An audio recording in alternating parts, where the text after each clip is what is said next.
La tragedia y legado de la esclavitud en Cuba, un viaje por la historia de resistencia y cambio. La historia de la esclavitud en Cuba es un capítulo sombrío y complejo. Desde finales del siglo XVI hasta mediados del siglo XIX. La importación de esclavos africanos fue un pilar fundamental en la economía y sociedad cubanas. Este periodo dejó una huella indeleble en la isla, moldeando su cultura, economía y estructura social. El comienzo de la tragedia, la historia de la esclavitud en Cuba comenzó con la llegada de los primeros esclavos africanos, traídos para reemplazar la mano de obra indígena, diezmada por enfermedades y la explotación colonial. Estos hombres y mujeres fueron arrancados de sus hogares en África, enfrentando un cruel viaje a través del Atlántico en condiciones inhumanas. La travesía del Atlántico, el viaje transatlántico, conocido como la Travesía del Medio, era una experiencia de sufrimiento y desesperación. Los esclavos eran hacinados en los barcos, sometidos a enfermedades, violencia y un trato despiadado. Muchos no sobrevivían al viaje, aquellos que lo hacían se enfrentaban a un destino incierto en las Américas. La vida en las plantaciones, una vez en Cuba. Los esclavos eran vendidos en mercados y enviados a trabajar en las plantaciones de azúcar, café y tabaco. Las condiciones de vida eran brutales, jornadas extenuantes bajo el sol caribeño, castigos severos y una constante deshumanización. A pesar de esto, los esclavos africanos mantenían vivas sus tradiciones, lenguas y religiones, creando una rica cultura de resistencia. La economía de la esclavitud era el motor de la economía cubana.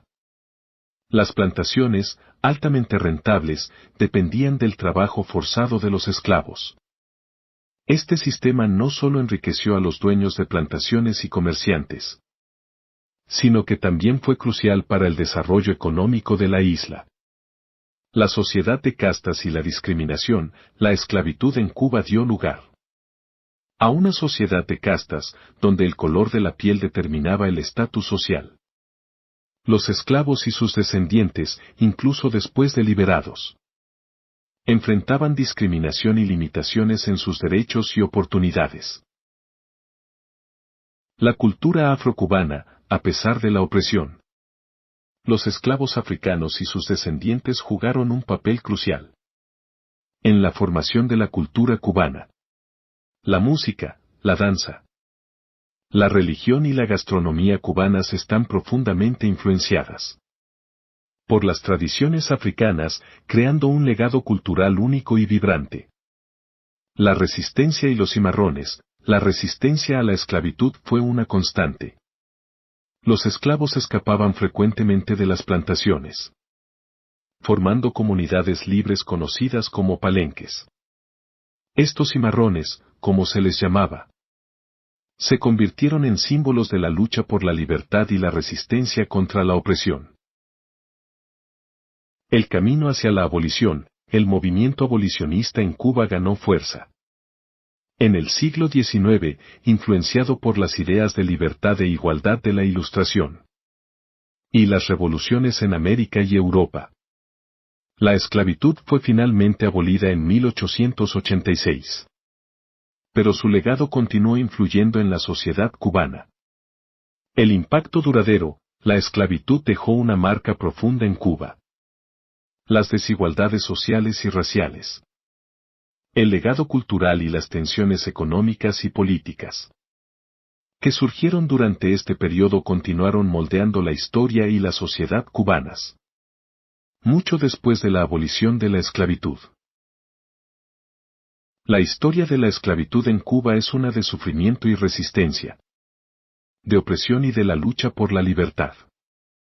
Es un capítulo esencial para entender la compleja tejido social y cultural de la isla, así como las luchas y desafíos que han definido su historia hasta el día de hoy. Muchas gracias por llegar hasta el final del video. Quiero invitarte a ayudar a escribir la historia del mundo. Si deseas ahondar en algún país o algún tema, solo deja el comentario y comenzaremos a trabajar. Además, te invito a suscribirte y dar like. Con eso me apoyas y motivas a seguir creando contenido útil para todos. Seamos comunidad. Hasta el próximo video.